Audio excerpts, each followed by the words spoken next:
All right, we're going to go ahead and get started. It's now 9:30. So welcome to all of you that have joined our webinar this morning. We are very grateful to have such an esteemed panel to talk through the FTC's new rule banning non-compete agreements. Our schedule is going to be the following. So I'm going to first introduce our panel, and then after introducing our panel, we're going to go through some different parts. So I'm going to first introduce our panel, then I'll talk you through kind of our itinerary. So first, my name is Professor Cree Jones. I'm an associate professor of law here at Brigham Young University Law School.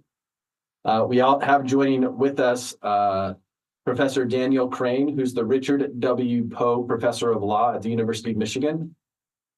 We also have Orly Lobel, Warren Distinguished Professor of Law and the founding director of the Center of Employment and Labor Policy at the University of San Diego. Richard Pierce, the Loyalty Alberson Professor of Law at George Washington University Law School. And J.J. Prescott, the Henry King Ransom Professor of Law at the University of Michigan.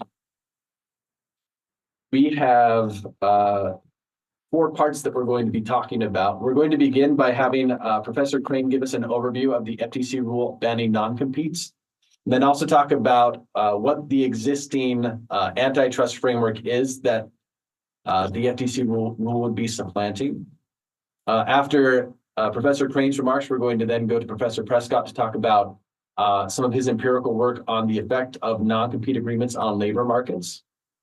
After Professor Prescott talks about his empirical findings, we're then going to go to Professor Lobel to also talk about her empirical findings on innovation and also differential effects on gender and other things that she sees happening through these non-compete agreements.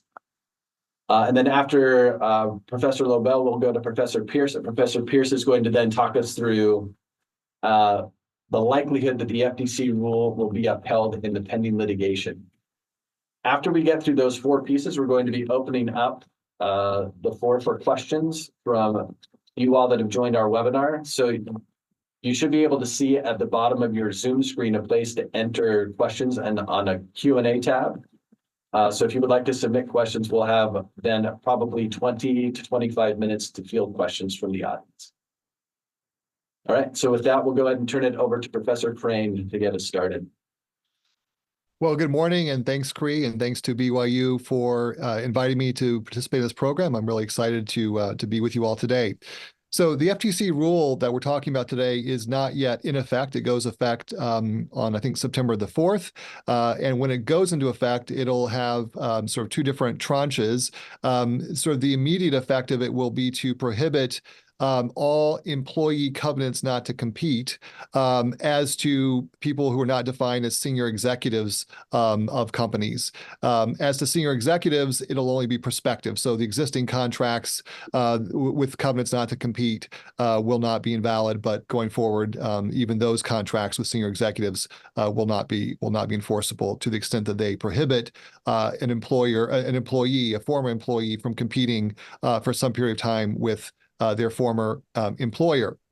So that's, in a nutshell, the rule. There are, I think, two big categories of questions around the rule that we'll be talking about today. One is, I think Dick Pierce will talk about this, is does the FTC even have the power to promulgate such a rule under Section 6G of the FTC Act? And there are all sorts of administrative law questions like the major questions doctrine and other questions. There were two dissenting Republican commissioners on the vote who leveled a whole slew of reasons why this rule was invalid, including arbitrary and capricious, major questions doctrine, absence of authority under 6G to promulgate substantive rules, and so forth. So that's one cluster of questions, which is, does the FTC even have this power?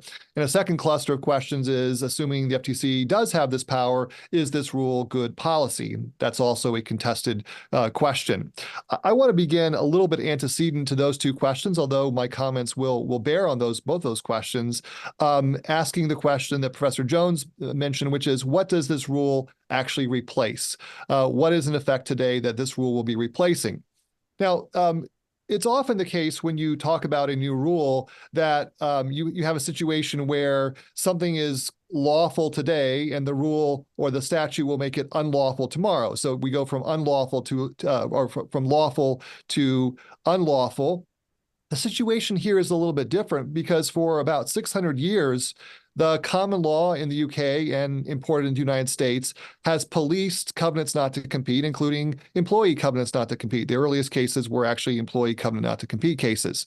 And at least for the last 300 years, following the landmark case of Mitchell versus Reynolds, these covenants not to compete have been judged under something called the rule of reason at common law. The rule of reason has basically two components. One is asking whether the covenant serves a legitimate business purpose of the employer. And secondly, assuming it serves a legitimate purpose, is it overly broad? And here we look at the geographic scope, the duration, and the number of different kinds of jobs that the covenant covers. So in a nutshell, what this rule, this flat ban will do is to replace a 300-year-old structured rule of reason with a categorical ban on covenants not to compete, according to the FTC, affecting about 30 million existing contracts. So I did a little project starting last fall to try to understand how this rule of reason analysis actually works today in cases litigated in the state courts. And the reason that I, as an antitrust scholar, asked that question is because in antitrust circles, there's a conventional rule that the rule of reason, which is applicable to much of antitrust law, is a euphemism for per se legality, that is to say, a rubber stamp for approval. So, for example, Michael Carrier's research has shown that in rule of reason cases, about 97% of the restraints at issue are upheld. So if that's what's also happening in the common law rule of reason cases as to employee covenants not to compete, the discussion looks quite different than if what we have, in fact, is a robust state court practice that scrutinizes covenants not to compete on the merits for their reasonableness, invalidates the ones that don't have sufficient justifications, and uphold the ones that do have sufficient efficiency justifications. So last fall, I had a team of RAs take a look, and I'll just share a slide here that shows the top line of what we found. So we looked for the last 25 years in the Westlaw state case database at all the states that scrutinize employee covenant not to compete under the rule of reason. 3 states, including, importantly, California, already have flat prohibitions on such covenants not to compete. So we excluded those cases, and we only looked at the cases where there was actual analysis in employment covenant not to compete cases on the merits of whether or not a rule of reason analysis led to the covenant being upheld or not. So we had 514 observations over the 25-year period, and the sort of the top line of our results were that in 40% of the cases, the court upheld the covenant not to compete. In 7% of the cases, the court upheld it in part but modified it. So in some courts, that can be done. In other states, there's a categorical view that if it's overbroad, it's struck down entirely. But in 7% of the cases, the court said, yes, some of it can go forward, but some of it cannot. And then in 53% of the cases, the courts struck down the covenant not to compete in the entirety. So we also wanted to look at the variation among jurisdictions. So in the standard literature, some states are reputed, like Florida, to be much more permissive, and in other states, like Wisconsin, for example, they're reputed to be much more strict in enforcement. And what we found here was that there was variance. So Florida upholds about 25%, upholds about 75%. Wisconsin strikes down about 75%. But even in those sort of two kind of outlier jurisdictions, their rule of reason analysis means there's a genuine contest. And more typically, the range is between the 30s and the 50s as to whether state courts uphold or strike down. So we also took a quick look. This is more qualitative than quantitative, but just at what kinds of reasons the courts tend to give when they uphold versus strike down. When courts are striking down, it's most typically because the restraint is geographically overbroad or too long in duration. Also, the courts looked at situations where employers asserted confidentiality interests, but the information was already in the public domain, so actually it wasn't even confidential information. and particularly when employers gave generalized, generic statements of its interest without particularized, fact-specific substantiation. So those were kind of the qualitatively the fact patterns where we saw invalidation most often. When courts upheld covenants not to compete as to employees, it was typically because the employer had made a particularized, fact-specific showing about its own circumstances and the reasonableness of the restraint in light of those circumstances. One example from a Massachusetts case involving a software company that was the employer. An employee left and went to work for a competitor. They sought to enforce the covenant. The court enforced it. And what the employer showed was that the employee had access to highly confidential information about product design, about marketing strategies, and about competitive strategies, and particularly that the firm, the employer, operated in a very competitive software industry where it was one of the smaller firms in the market. It faced competition from larger firms that would often hire away its employees, and the employer made the case that this was jeopardizing its ability to survive in the market. So what conclusions would I draw from this little study?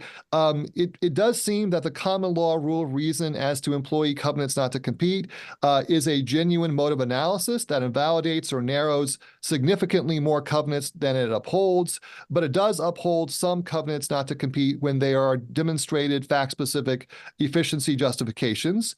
Does this necessarily mean that a flat ban on covenants not to compete is bad policy? Not necessarily. Courts could be getting the analysis wrong.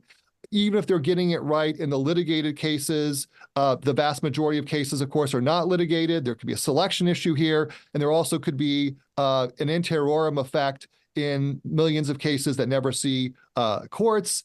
And also, even if you assume, which I think is probably true, that a flat ban will result in some loss of efficiency because some efficient covenants will be invalidated, again, that doesn't mean that the flat ban is undesirable. The efficiency gains from a flat ban could far exceed whatever the costs are as well. So there's a lot more to talk about, and I look forward to hearing from my fellow panelists.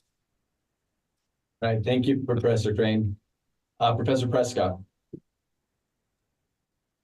Great. Thank you very much, Professor Jones. I'm really excited to be here. I want to thank BYU and all of you for attending. So I'm going to try to get through a bunch of empirical related evidence today on non-competes, and let's just dive in to see if I can do that. So the big question here, I think, from an economist's perspective at least, is what is the economic role of the non-compete? And the traditional claim is that employers need incentives to invest in their employees. They don't want to spend a lot of money and time investing in sharing secrets and then having those employees take those secrets and that training to another employer on the next day. Of course, employers can also use non-competes to coerce employees, to stunt wage growth, and to reduce competition in the product market. So there are some bad ways to use them and potentially some good ways. And the empirical landscape here has been to approach this question, this large question, in a few different ways. One is to look at differences in enforceability across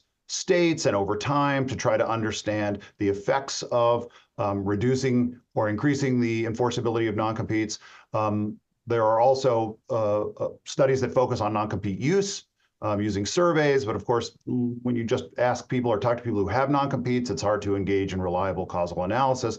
And finally, there are some important papers that use experimental methods to try to understand how non-competition restrictions would affect employees. So my plan is first to discuss some big empirical takeaways from the research that I've done, which mostly relies on survey work. It's joint work with Evan Starr and Norm Bashara. And if I have time, I'm going to relate some of these key findings to the FTC's findings and the support they provide to their rule. So here are the key findings in somewhat of an order, but I hope they will help you understand the lay of the land. So first of all, non-competes are extremely common.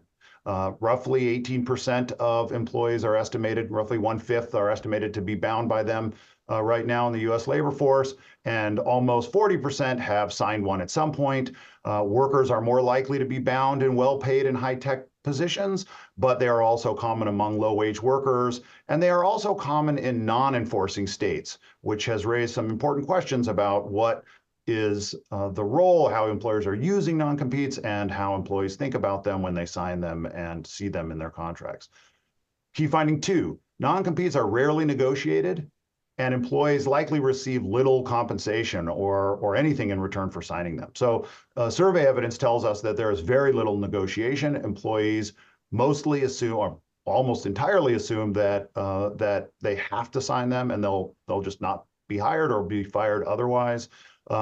Roughly less than 10% of people indicate any kind of negotiation at all.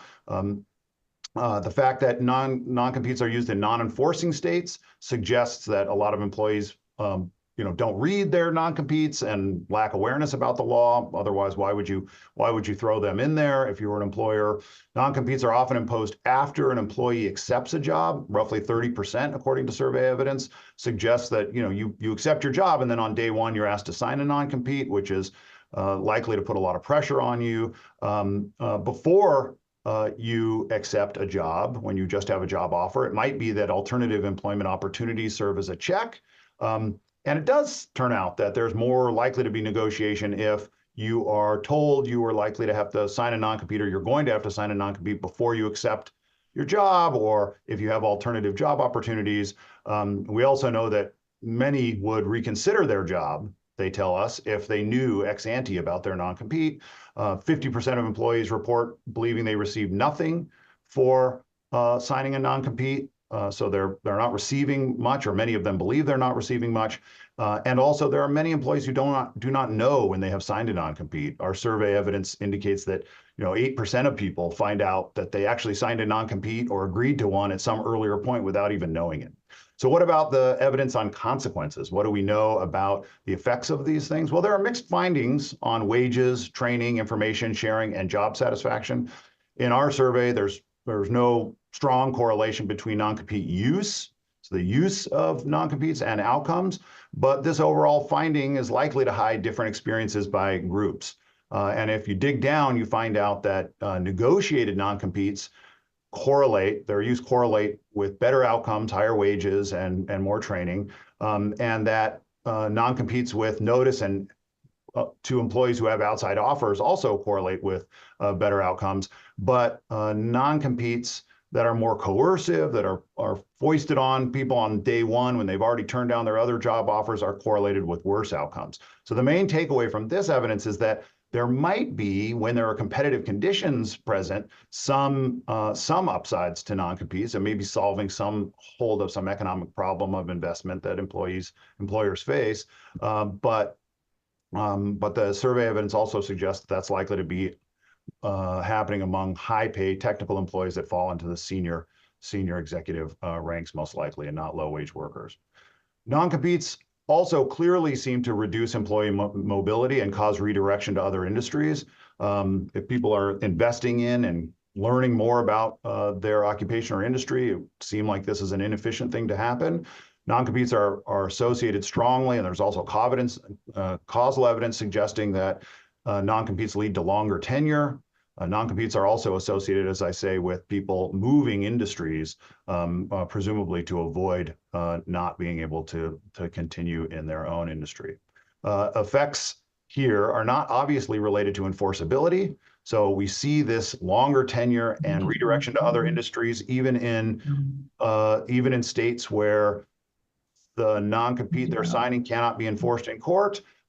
People with non-compete still search. They are recruited, they receive offers, so there's lots of mobility potential here, which is sort of interesting according to the evidence, but people with non-competes actually decline offers at higher rates. So people who decline those or indicate that they're declining their offer tell us that their non-compete actually is one of the reasons they do that. So there's a lot of reason to think that non-competes in contracts, the use of non-competes, is mattering a lot, and perhaps even more than enforcement. What about employee perceptions? What do people know about non-competes in their contracts? What do they know about enforceability? The evidence tells us that people are pretty poorly informed about both their non-compete and state enforceability. So people usually assume that a non-compete, if they have one, or if they've signed one, or if they told they have one, are enforceable, even when they are not. Most people in non-enforcing states like California assume that they are enforceable. And this helps explain why employers might use them and also why they might remind employees that they have a non-compete, even when they couldn't enforce it in court. This may help explain why the FTC isn't really excited about having lots of variation across states, because one way to interpret this mistake is that people know that non-competes are enforceable somewhere, and so when they see one in their contract, they assume that it's something that can be enforced against them. Okay, so how does this relate to the FTC's empirical conclusions?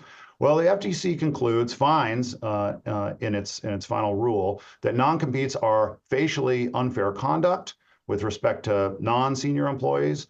They consider them to be restrictive, restrictive and exclusionary conduct, and they consider them to be exploitative and coercive conduct as well for non-senior employees. Why is this? Because they're unilaterally imposed. They're imposed after offers have been accepted. They're often hidden. There are rarely any negotiations involved. Workers do not understand the substance or consequences, and they are imposed even when they're not enforceable. Okay, so a lot of that sounds like what I just described above.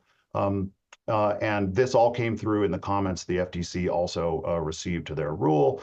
The FTC also reports that non-competes trap employees in jobs and force employees to bear significant harm and costs in the form of lower wages. That's a little bit harder to establish from the evidence I discussed, but the FTC finds other evidence that's causal, has a better causal defense to be more persuasive. Next, the FTC concludes that non-competes tend to negatively affect competitive conditions, both in labor markets by reducing labor mobility, suppressing wages and earnings, and reducing job quality, and also in product market and service markets by interfering with new business formation, inhibiting innovation, increasing industry concentration, consumer prices, and product and services quality. So my research has said less about those latter questions, but I think, but you'll see that that a lot of what the FTC has talked about and is relying on has a strong empirical basis out there. Okay, I'll stop there. Thanks very much. Great. Thank you, Professor Prescott, because that's exactly the segue that I'll talk about on the innovation, that second prong. But thank you, Professor Jones and the program. It's such a timely webinar. I wanted to say one thing about the rule, because Professor Crane introduced it, but I wanted to say something about how it's drafted. It's a particularly broad rule in 3 ways that we did not mention. So first, the FTC's rule makes it not just unlawful to enforce a non-compete, but also to enter a non-compete or to represent that someone is signed or is bound by a non-compete. A second way that it's broad is that it defines workers with the broadest way possible. It says workers can be freelancers, independent contractors, interns, volunteers, and it doesn't matter employee status, you know, and classification, the stuff that we argue about in other contexts. And the third way, which I think is really important, and we can talk about this more in the Q&A, is that it defines a non-compete not just as a restrictive covenant that says that it's a non-compete, that prohibits movement from one company to another, so prohibiting accepting new work at a competitor or starting a competing business, but also a non-compete is any restrictive covenant that penalizes a movement or functions to prevent mobility. And that actually can be a really broad NDA. It can be requirements to reimburse for training.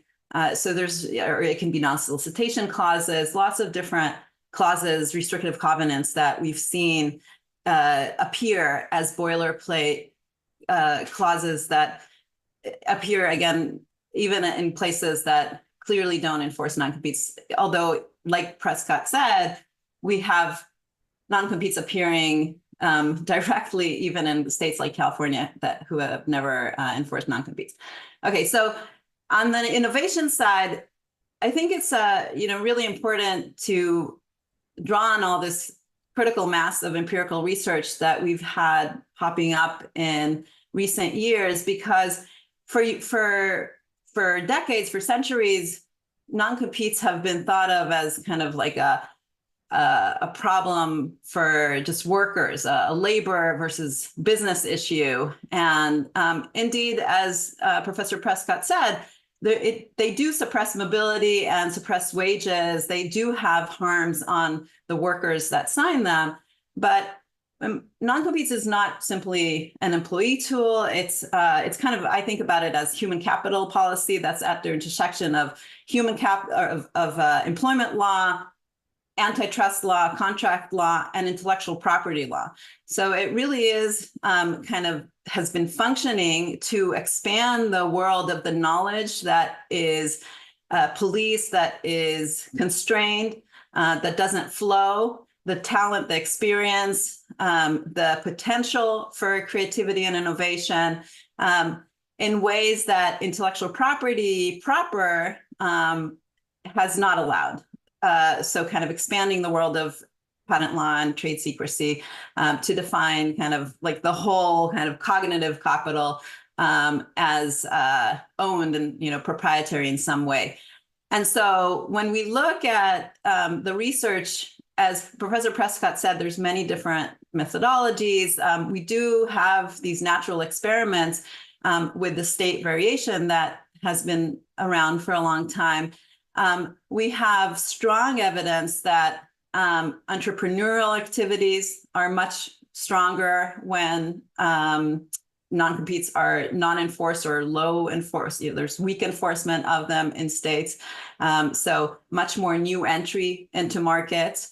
And we know that, again, there's empirical research that correlates with a healthy industry and innovation.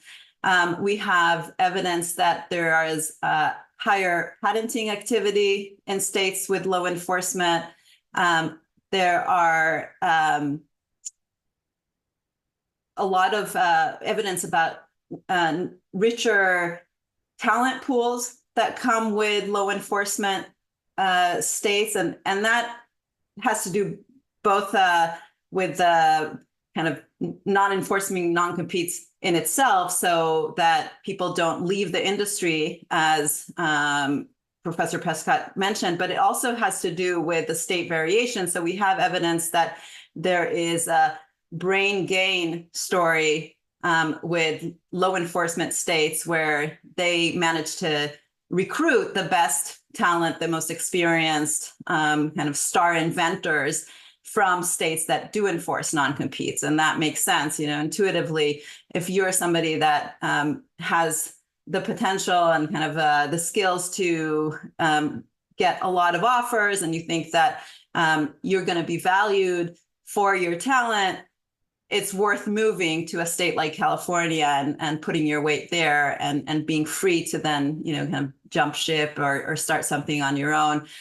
So we have that overall effect of what we call agglomeration economies and dense, rich knowledge regions. And that pairs with empirical research that shows kind of what we call the Medici effect, where in a place where there are rich kind of experience in your field, like here in Southern California, we have Biotech Beach, where there's lots of biotech companies and lots of people with PhDs in the life sciences. Each person in themselves becomes more creative and more inventive when they are kind of constantly in that very rich environment. Lots of other effects that have to do with kind of the swiftness of the match quality between jobs and people. So companies can become much more kind of lean and mean and what they need for a new internal venture. And that connects up with what Nobel laureates have shown as kind of the natural rigidity of the labor markets with search. Search already about human capital happens more slowly than just kind of the offering of oranges and apples. So when you're adding restrictive covenants that even increases. And then the final one that I'll say about the behavioral part is that there is also empirical and experimental research, and I've done experimental research on this effect, is the behavioral effect of people that know that they might be recruited, that they will have a tournament, a repeat tournament over their skills, experience, performance in a market, are more likely to invest in their own performance and training. And so in experimental settings, we've tested that, and indeed, people that were not bound by a non-compete invested more in kind of our online marketplace. They even in time zero, so they were kind of showing their abilities and focusing on their work, solving problems in higher rates, and that also empirically connects to another effect, which is that when companies cannot use the sticks of restrictive covenants to prevent people from moving and or leaving them, those carrots or those sticks will alternate with carrots, where we've seen in California empirically that Silicon Valley companies are much more likely to use performance-based incentives, stock options, bonuses that vest later. And so again, that has a behavioral effect that the workers feel invested in the venture and they perform better. So again, multiple effects, but the results are really positive for innovation. And I'll say, because this was promised, I'll say one final thing about the gender effect. And there is also empirical evidence that when people have, and I think most of us have preferences about where to work that are not simply what we are paid. So kind of intangible preferences about working for a more diverse company, a company that doesn't have a hostile work environment, or just a company that has more of a mission, is more environmentally responsible, is more interesting and innovative and doing good, then there are these kind of extra effects when somebody is bound by a non-compete of not being able to work in that better environment that they choose. And it just turns out that women do have more of those preferences because the historical and ongoing differentials in what they're paid and how they are valued. And so again, we have evidence that the gender and racial pay gap actually narrows when there are more competitive labor markets because we don't enforce non-competes. Thanks.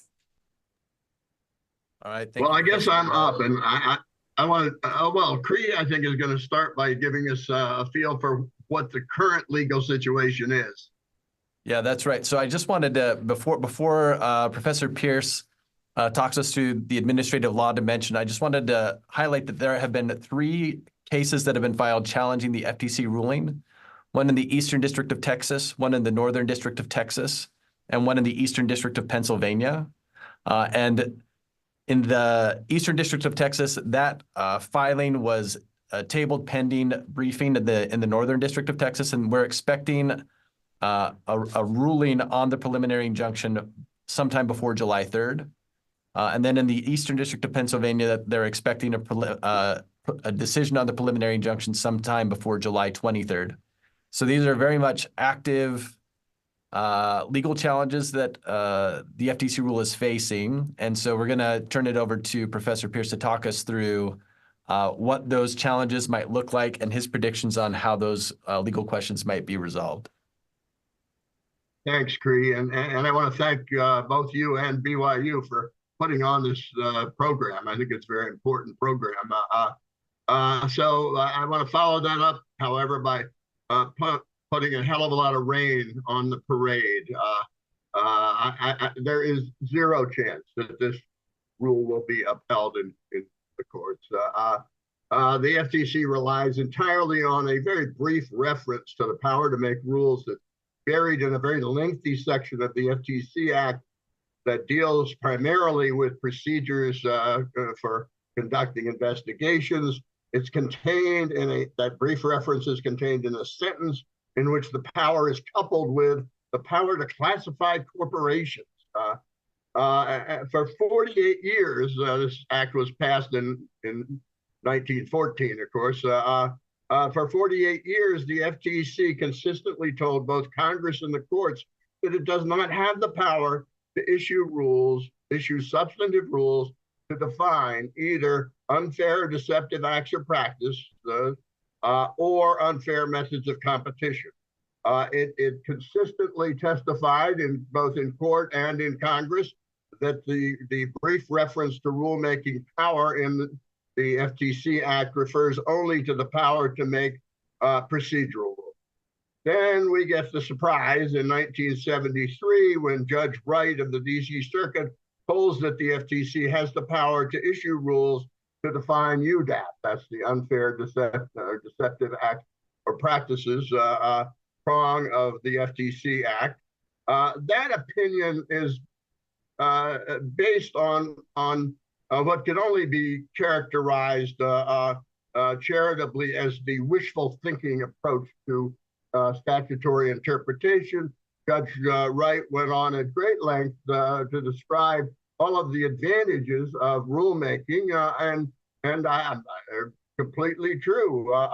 And then at the end of that, he says, thus they have the power to issue rules. I mean, that method of statutory interpretation was rare in 1973. It is non-existent today. And it's a sharp contrast with the very careful, meticulous opinion of the district judge, Judge Robinson, who concluded that the FTC was right in the 48 years that it took the position that it did not have the power to substantive rules. Then we get the enactment by Congress of the FTC Improvement Act that added over a dozen mandatory procedures to FTC's power to issue rules to define UDAP, unfair methods of or deceptive acts or practices. And that statute has a very brief provision that says that the statute does not affect the power that FTC has or does not have. It does not say one way or the other to issue rules to define unfair methods of competition. So I interpret that just as saying, okay, this has no effect on whatever the law may be with respect to the power to issue rules to define unfair methods of competition. So that's the background and the sole legal justification for the non-compete rule that the FTC issued. And as the prior speakers have noted, that rule purports to ban, at least prospectively, all non-compete clauses. That would contradict the laws of 45 states and the judicial decisions of the past 300 years. That, it's fair to say, is a big deal. I mean, that is a major, really radical transformation of law.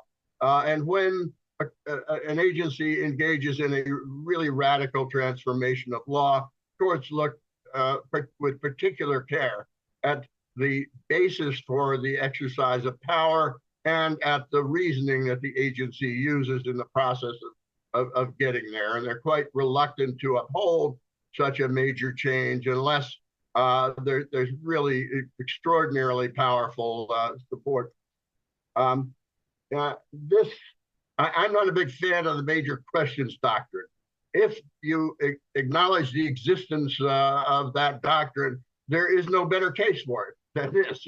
This is a statute that contradicts the decisions of the legislatures and highest courts of 45 states, and contradicts the decisions of the countless courts that have been applying the rule of reason to these provisions of contracts since for the last 300 years, as Dan noted. So even if the court does what I hope it does at some point and gets rid of this silly not major questions doctrine, I don't have any doubt that any court will say that this rule is arbitrary and capricious in the highly unlikely event that the court concludes that the agency has the power to issue any substantive rule under this statute. You have to have much more powerful justification than the FTC has to make that kind of a change, even if you have the power to make the change. One of the doctrines under arbitrary and capricious is that an agency must explain why it makes any major change that it makes, and that it must in particular respond adequately to all well-supported critical comments.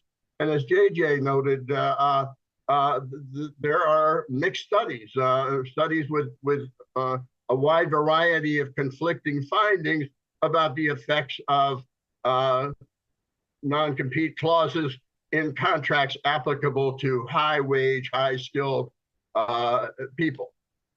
Now, I say all of that with great reluctance. I actually agree 100% with Orly and JJ's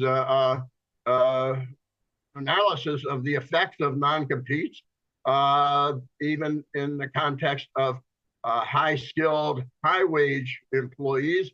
I think they're debatable. I'd be perfectly happy to see Congress enact a statute, or any state legislature enact a statute saying that they're all completely prohibited.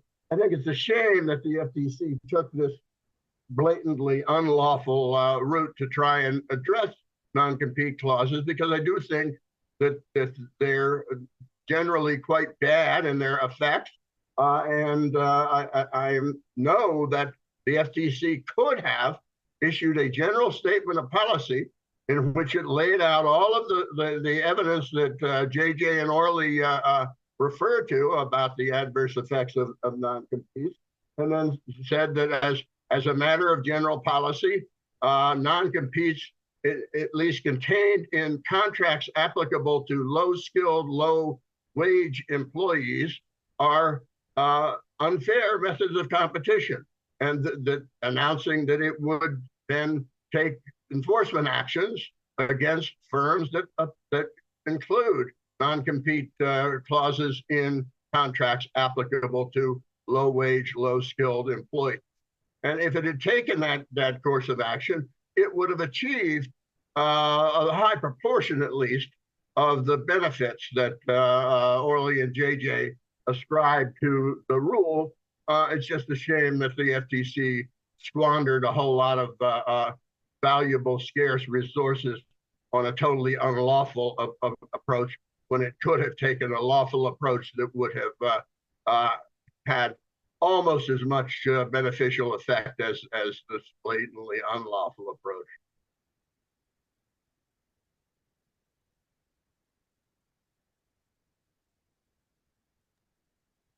All right, thank you, Professor Pierce. So we're going to now transition to our Q&A portion. I've got a couple of questions that I wanted to lead off with. The first question that I wanted to ask the panel, so assuming Professor Pierce is wrong, though he seems quite confident that he is correct, if the FTC rule is upheld, how likely, what do we think the effects on the labor market will be going forward, and what will employers be required to do in order to be in compliance with the FTC rule?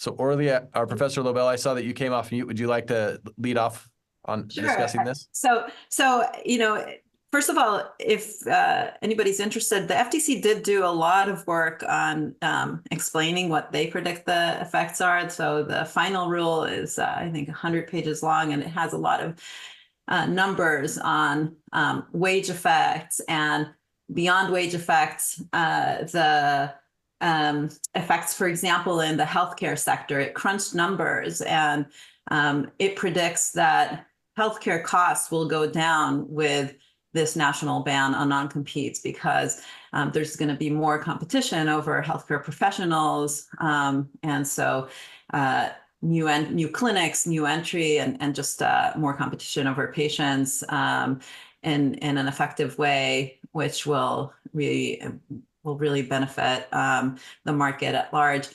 On what will happen. So we've been in this world of state variation for a long time, and we know that even when there is a ban, there is a lot of misinformation, a lot of interim effects. So we'll need to see enforcement activities. We'll need to see educational activities. There certainly will be a transition period. But what we won't see, or we'll see less of, is what has been happening in California, for example, which is kind of the insertion of choice of law and choice of forum into clauses, and then kind of race to the courts in different places. So this is, that's part of why it's really important to have national solutions. Yeah, I think, all of that will be positive developments. And I think attorneys will have a lot of work to, dig into those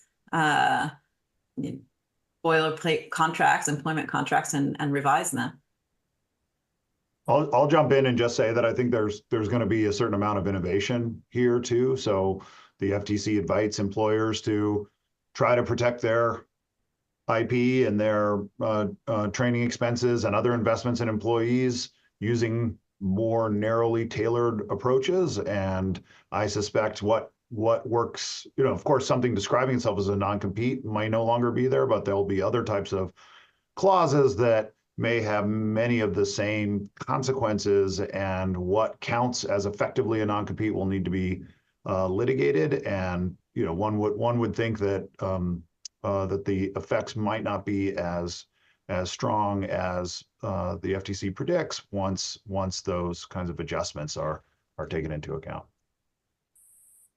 I have a prediction, which may be perverse, but the first thing that'll happen is, if the rule is upheld, is that every major national employer in the country will jump to comply with it very quickly, because they are obvious targets. Their in-house counsel, the out-house counsel will be telling them that you've got to do this right away. They will comply. Lots of smaller employers won't get the memo as quickly. And then the big employers will make sure that the axe is coming down on the small employers who don't comply.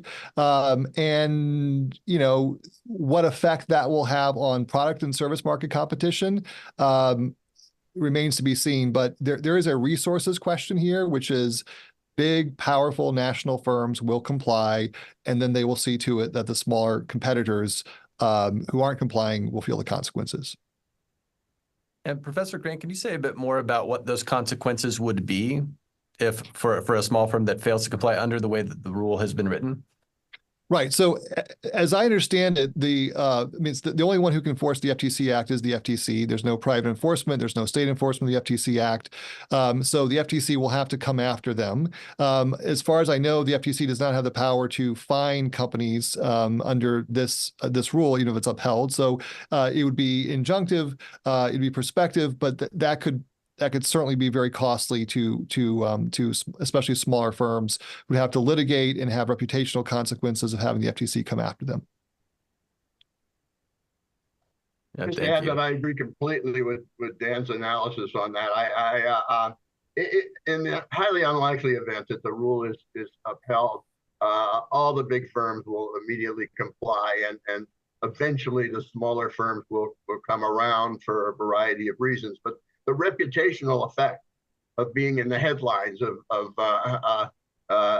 engaging in an unfair method of competition and being enjoined from doing so by the FTC are just way too high. So I agree completely with Dan that general counsels of big firms will immediately tell their clients comply if it's upheld.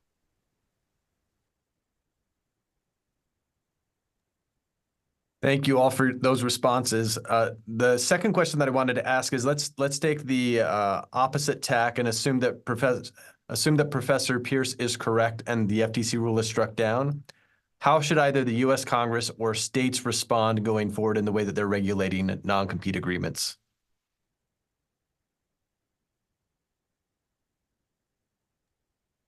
I'm happy to tackle that one. Like Professor Pierce, I actually am sympathetic to at least a partial ban on non-competes. And I think I prefer that to come from Congress. I think federal legislation that would set a uniform prohibition, certainly on lower wage or non highly skilled workers. There are very few good justifications for non-competes as to them. My reading the empirical literature suggests that there are equity issues, wage effects there, and so I would actually like to see a national, congressionally either authorized or actual statutory ban on probably the vast majority of non-competes that we have today. Of course, the states have already been very active in this area in recent years. I said that this would contradict the laws of 45 states. Well, that would have been a year ago, that would have been contradicting the law of 47 states. 2 states have come around to the California perspective and now ban non-competes, 2 more. So we're up to 5, and a lot more state legislatures are looking at this area. And I think there will be more activity in that area where states will become increasingly less tolerant of non-competes. It could be that the state courts that Dan surveyed will start to become more sympathetic to the plaintiffs that challenge non-competes, and so the proportion of wins by the challengers may go up over time. And what I'd like to see the FTC do is replace the rule immediately with a statement of general policy, but make it a bit more nuanced and note that what they're going after primarily are the non-competes in the low-skilled, low-salary employee context. That's where the case to prohibit non-competes is the most powerful. And I think that would get them a high proportion of the gains that can be had in this area. I'd love to see Congress ban non-competes, but since Congress can't even say that mother and apple pie are good things these days, because that immediately evoked massive disagreement and name calling, I am not optimistic that we're going to see anything of that sort. I'll just jump in that one, below the radar, while we're debating the FTC and predicting the what will happen with the rule, 2 weeks ago, the National Labor Relations Board issued it ruled on a case that non-competes and non-solicitation provisions are a violation of the National Labor Relations Act, Section 7, the ability to engage in concerted activity. So that's interesting in itself to have, this other body of law federally.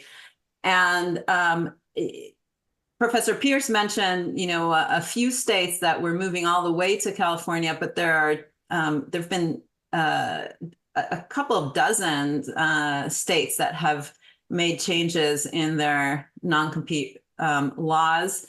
Somebody asked about the California effect. There's good evidence on how even changing some of the laws or kind of banning non-competes partially, or requiring some garden leave, what we call, so kind of compensating for that for sabbatical when somebody is bound by a non-compete. Those have positive effects, not only on wages and worker mobility, but also on innovation.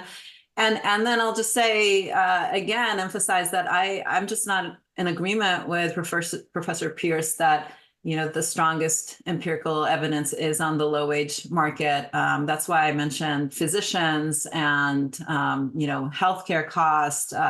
It's also true with engineers and tech and life sciences. In some ways, especially when you're thinking about the likelihood of entrepreneurship and breakthrough inventions, the harm to the kind of the public and not to one particular employee from enforcing non-competes at the higher skilled market is higher than in the lower skilled market.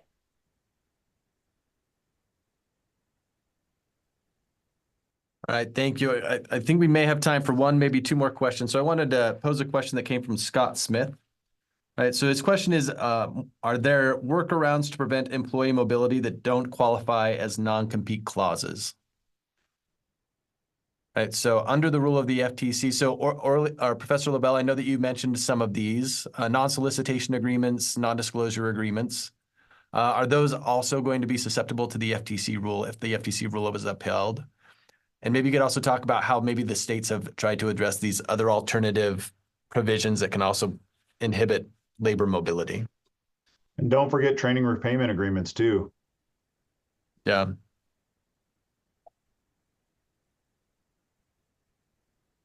Well, I mean, I don't know if you were kicking it over to Professor LaBelle or not, but I'll just say I think what the FTC says is, listen, if the clause or the covenant effectively acts like a non-compete, then it will be suspect.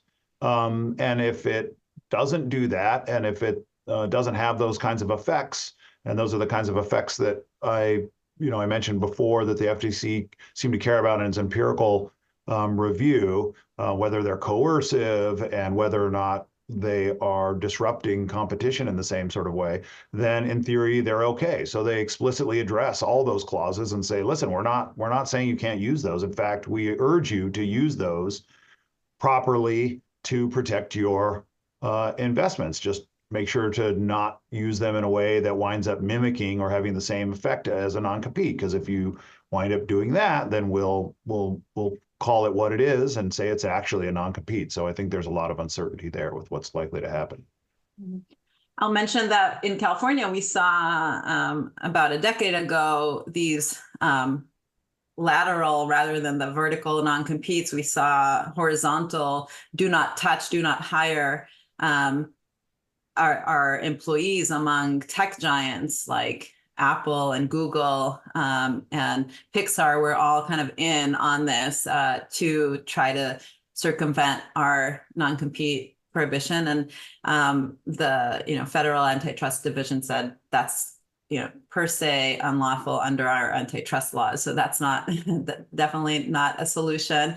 I completely agree with JJ that we've always should have understood overly broad non-disclosure agreements as not enforceable under our public policy of restrictive covenants, and some states have. There are lots of good law in California on non-solicitation of customers, non-solicitation of former coworkers, all kinds of non-disparagement clauses and clauses prohibiting inquiring or interviewing for new jobs. All of those can operate as de facto non-compete. So I think we're just going to see more litigation. But the effect, I have to say, as somebody who researches trade secrecy in comparison to patents and copyright law, where there's much more, I think, both empirical and kind of theoretical rich thinking, and trade secrets has been kind of the workhorse of a lot of innovation, but under theorized. I think the effect of making employers be much more deliberate in what they actually call a trade secret, and courts having to actually do the work of asking whether, whatever proprietary confidential information a company claims, whether it really is under our definitions a trade secret. That's a really good effect that will happen. Just want to make one point about a horizontal no poach, which Professor Lobel mentioned. That really is a different issue. So first of all, the DOJ has been going criminally after horizontal no poach and losing these cases before juries. Wonder why? That's an interesting question why it's happening. But even beyond that, I mean, there are clearly circumstances where two companies, for example, are in an R&D joint venture together. They're pooling employees. And in that context, having a horizontal no poach agreement is not per se illegal. It's ancillary to an otherwise lawful agreement. It may actually have a pro-competitive purposes. So I do think that horizontal no poach, naked horizontal no poach, that is per se illegal, and that's a lot of these cases, and those should be prohibited. But I think as with vertical non-compete, horizontal no poach, it depends on the context as to whether or not it should be prohibited. All right, and with that, I think we've come up to the end of our time for our webinar. I'd like to thank Professor Pierce, Professor Lobel, Professor Prescott, Professor Crane for contributing your time and for this wonderful discussion on this rule. And we will see here in the next 3 or 4 weeks how this litigation is starting to take shape. So we'll be watching that closely and seeing how your predictions and your empirical work continue to progress and play out over the next several months. So thank you all, and thank you to all of those that have joined our webinar event today. Thank you for joining us.